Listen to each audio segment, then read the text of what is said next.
La plus simple des moyens pour faire une copie, n'importe quelle image à partir d'une photo, c'est placer votre photo sur le carreau de votre fenêtre et à la lumière du jour, réaliser les traits au crayon.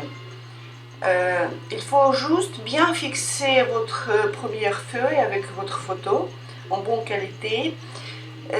Vous placez là-dessus un papier pas trop épais, pas le papier jaune de Bristol, c'est plutôt le papier au grain avec les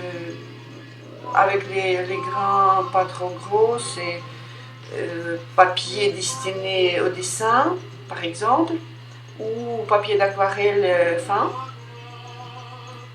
Et donc vous recopiez des lignes, des formes grâce au crayon. Avec une table lumineuse improvisée, dans ce cas, j'ai utilisé une petite table pour l'ordinateur. Heureusement, elle était munie d'un verre. Et donc j'ai mis en bas ma lampe et par transparence aussi, j'ai réalisé autrement mon dessin, c'est-à-dire sur la surface horizontale plate, ce qui est assez confortable. Également, j'ai bien scotché mes feuilles pour que ça ne bouge pas. Et j'ai continué mon dessin au crayon. Ici, je pars pour les petits détails, mais ils sont assez bien visibles parce que la lumière est bonne. Je peux utiliser aussi un effaceur si j'aurais besoin.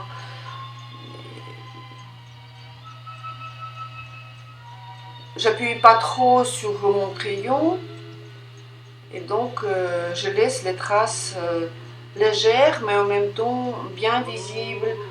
Mon image doit être bien détaillée. Et voilà, par exemple, l'image est prête pour continuer en couleur. J'ai choisi de l'aquarelle pour continuer. La plus grande partie d'un corps de cet oiseau, de ce bouvreuil, un oiseau d'hiver. Donc j'ai rempli par le propre la poitrine de cet oiseau. Je cherche la couleur sur ma palette. J'essaie de faire la couleur claire, pas vraiment foncée en première couche. Je respecte ma ligne de contour. Je remplis avec pinceau naturel toute cette partie mouillée. Il ne faut pas attendre que ça sèche. Je passe directement sur la partie humide. Et comme ça, je peux gérer mes flaques de couleur. Délicatement, je reste dans les limites de ma ligne. Et puis, je cherche ma couleur bleue sur la palette également.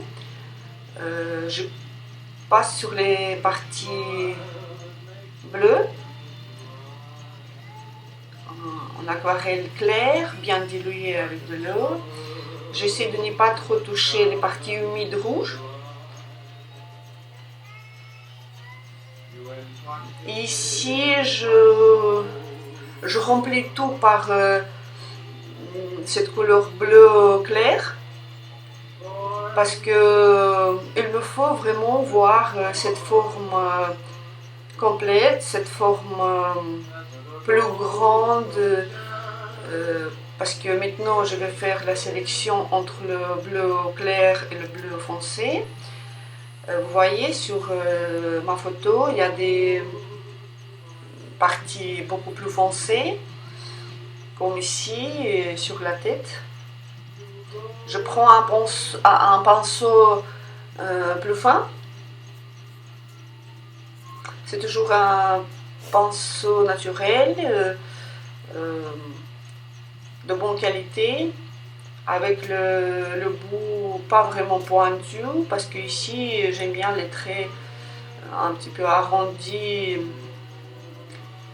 Les bouts de mon pinceau légèrement arrondis, donc il ne faut pas faire des lignes très très fines. Je fais un petit peu d'ombre, je regarde toujours bien sûr ma photo. Ici je ne fais pas d'improvisation, je dois être fidèle maximalement à l'image. Je laisse sécher cette partie bleue, je touche un peu des pattes, le bec aussi. J'ajoute couleur jaune un petit peu dans l'ombre parce que ça peut enrichir légèrement l'ombre. Ça doit être toujours assez légère, en dégradé. Je mélange les couleurs différentes sur cette partie sur laquelle se trouve mon bouvreux.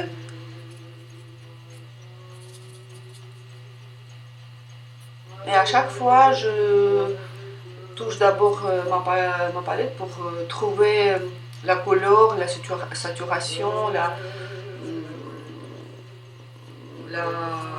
transparence de mes couleurs. C'est toujours sur la palette, jamais tout de suite sur mon image.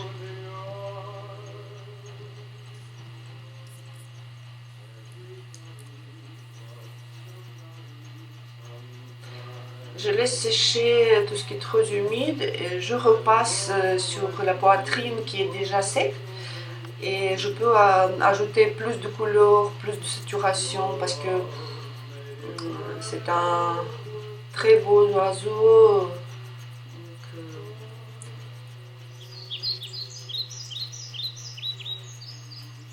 Voilà, je reste toujours dans les limites de mes lignes, je ne dépasse pas mon contour. En tout cas, dans ce cas, je n'ai pas besoin de faire autrement, ça me suffit de diluer la couleur et voilà, c'est la fin.